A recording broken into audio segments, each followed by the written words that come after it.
Hi. Uh, I would really like to apologize because it took me a very, very long time to create my next video. And basically, I was actually setting up my whole setup. So now I also have a camera, you know, so I can actually make a better videos in the future. Um, better never than late. So I have done that now. Okay. I think I will continue to do that. I will continue to go and shop for better equipments to create better videos in the future. Anyways, so I was sharing some stories about what I have learned from this episode of mine. One of the things that I have learned from this episode is that every episode has some positive thing to learn from, no matter how negative that episode is. And this episode also has.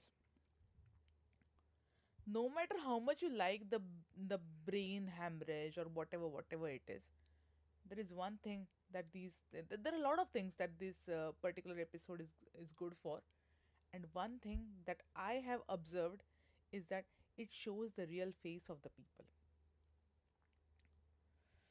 There are a lot of people, some people who come very close to you, in your hard time, and there are a lot of people who drift away from you, even if how close they were when before this. They can I mean, everybody is free here.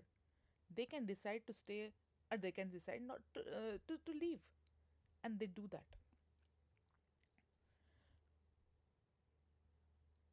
And what is your role? Well, you are only observer. You are only watching. You are only seeing like who are your real friends, or who are really really close to you.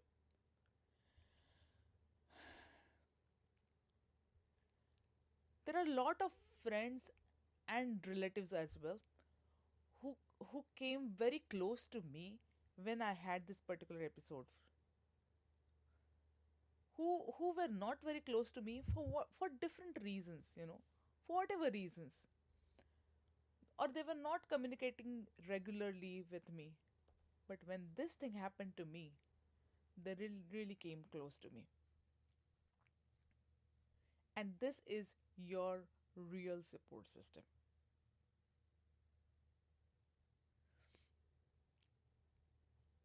I particularly remember some of my friends who came very close to me in this particular time.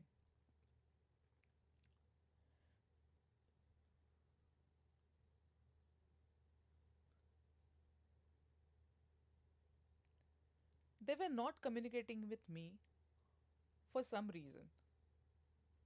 It could be from my side as well. But when this particular episode happened to me, they didn't just leave me alone. They came close to me. They communicated with me, and that's what was needed. I don't need anything else. I just want people to talk with me. That's it. And they were doing that. And I'm very thankful to them for that.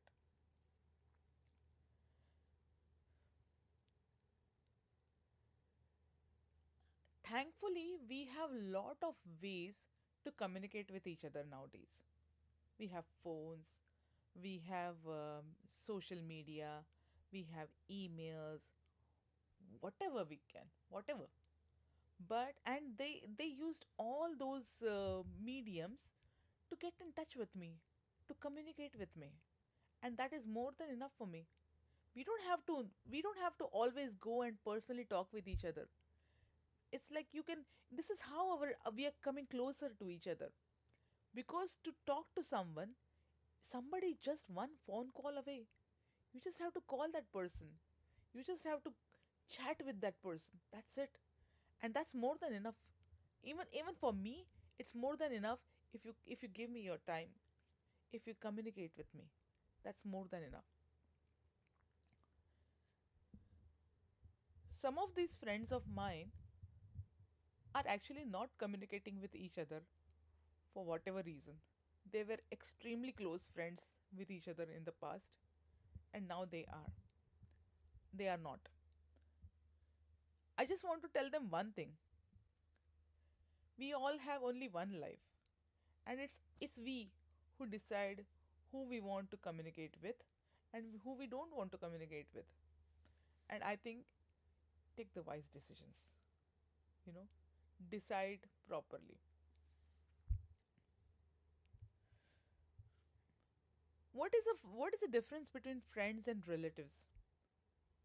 I think if I watch it properly, friends are the ones whom we select, and relatives are the ones who are given to us.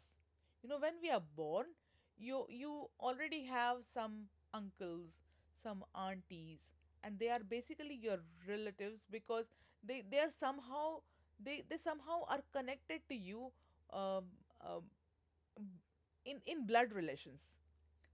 But friends are different.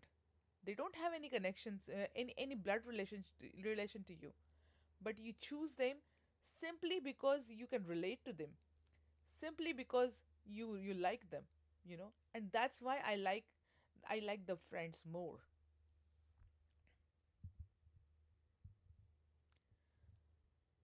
Like many friends have come closer to me. Some people have also started keeping distance with me. Like they were very close to me before, but now suddenly they started keeping a distance. I don't know why.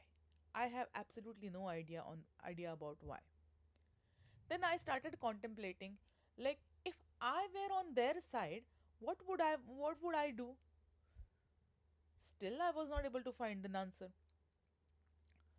I was just trying to contemplate, what if I was on the other side of the table? What would I have done? I just want to tell these people that I don't have some kind of an untouchable sickness or anything. That if you come close to me, then I'll transfer that sickness to you or something like that. Or I'm not here for any purpose. I don't want anything from you. I just want your time. I just want to communicate with someone. I think we all are part of we all are human beings, and we all need communication, and I also need a communication. That's it. Nothing else.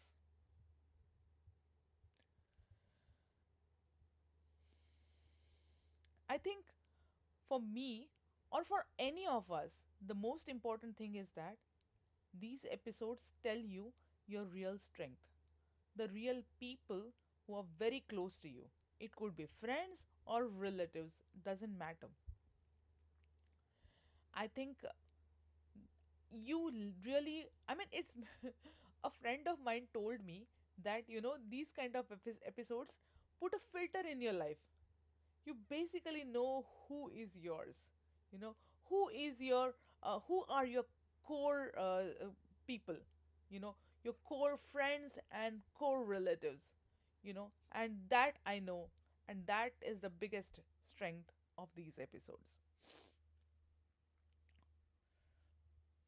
If tomorrow, if something happens to anybody, okay, then who is going to come close to you, who is going to be with you, that these episodes tell you. So for me, let the bygones be bygones. Those who come to me, they are mine, and I will go with the full strength with them. Tomorrow, if something nice happens to me, they will get the advantage of it. Okay, and I will not say anything about those people who have started keeping distance with me because I don't know. Thank you very much.